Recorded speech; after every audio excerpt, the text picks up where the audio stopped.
Hey guys, how's it going? It's Nick from Blink Productions, and today we're going to be doing a review on a microphone. So this microphone I actually had sent to me by a company called Moving Mic, and they sent me their model, the FL2, which stands for the FreeLav 2. So they wanted me to test this microphone, and although I did actually receive this from them, I'm going to try to give an unbiased review on what I actually think about this product. So just a bit of background about the company. It's called Moving Mic. It's a company from China, and this is one of their newest products, which is the FreeLav 2, or as it's sometimes referred to, is the FL2. So we're going to talk about what's in the box first.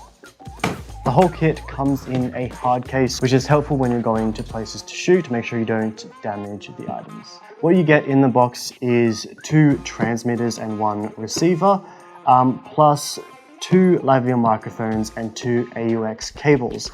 It's really good that you get a set of transmitters instead of most companies that will only give you 1 transmitter with 1 receiver. So with this setup straight out of the box, you're able to link 2 people up to talk in front of the camera. So I'm also going to be using the Moving Mic microphone in this entire video, unless I say otherwise down here somewhere. So just so you guys get an idea of the quality of the microphone. So with that being said, we're going to be moving on to the build quality of the microphone. So the first thing is that the build quality is actually really good. When everything's closed and ready to go, like ready when you're on a shoot, it's actually really good quality. I'd rate it a 7 out of 10. And the reason I rate it a 7 out of 10 is because when you remove the cover for the batteries and to control the actual frequency of the microphone, you can actually see exposed circuit boards on either side.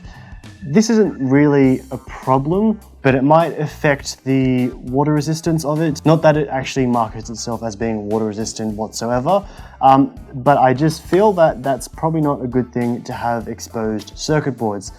Other than that, when it's all closed and ready to go, the antenna's good quality, the cover's good quality, and the screen is really good quality as well. So no complaints with the build quality, other than that little bit of exposed circuitry right there.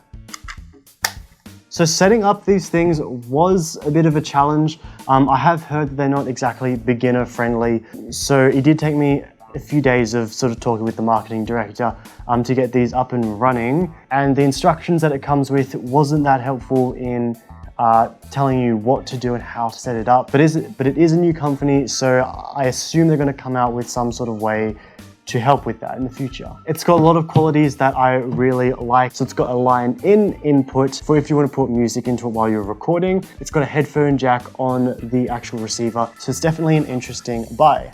So now we're going to be moving on to the important part of this video, and that is the quality test. So I'm going to be doing a few different tests to give you an idea of how this compares to other products. So we're going to be using the FL2 with the Lavia microphone that comes in the kit. We're going to be using the receiver with the Rode Lavia microphone, and then we're going to be using the Rode transmitter and receiver with their microphone and seeing how that compares. And then the last one is we'll use a Zune H4n with a standard microphone, and we'll see how this compares to super professional audio quality. The first thing I like to say is when I did a bit of testing with this, I noticed that there was a bit of a hiss in the background when I was playing back the audio. So what I'm going to do is I'm going to play a version with the hiss straight out of the microphone and then play an edited version of this microphone, because the hiss that you get in a microphone is actually something that you can easily remove. This is the audio quality test with the FL2 from Moving Mic with no edits done. This is an audio quality test with the FL2 from Moving Mic with edits done to get rid of the hissing sound. This is an audio test with the Zune H4n and a standard studio microphone. This is an audio test with the Rode VideoMic Pro, transmitter and receiver, and the Rode Lavia microphone. This is an audio test with the FL2 from Moving Mic with the Rode Lavia microphone. Okay, so we are back on the FL2 by Moving Mic microphone. As I said, we record most of this on this microphone unless I say otherwise. And as you can see that there is a slight hiss in the background when you're using this microphone. But also, as you can see, when I edited it, it's gone. Like it's quite a simple thing to get rid of. It's just a simple noise reduction. But if you're not into editing audio that much, then this might be a problem for you, and this might be a deal breaker for you for this microphone. But for me personally, it's not a big deal to just noise reduction the entire thing, and it's not a deal breaker for me. So I actually really like this microphone. Now, the next thing that I wanted to test is the distance. So with most wireless microphones, of course, you want to test the distance between if the audio cuts out at certain points and how long the range is. Now, this company claims to have 100 meters distance before it cuts out.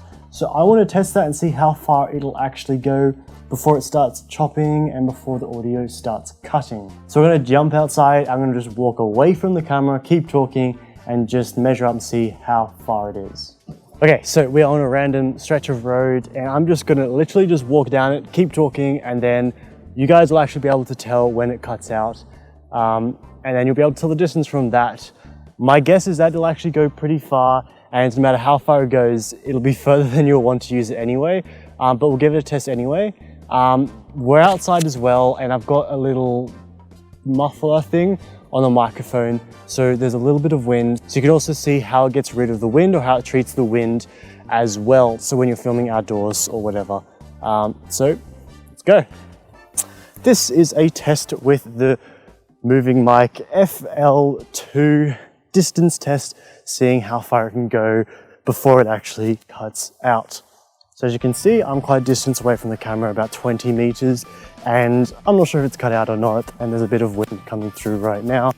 Not sure how it's going to compare with the Rode VideoMic Pro.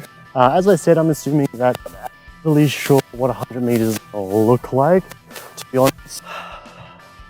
Also, yes, track pants. It's quite the style. Okay, so that's it. That's the audio test of seeing how far it can go.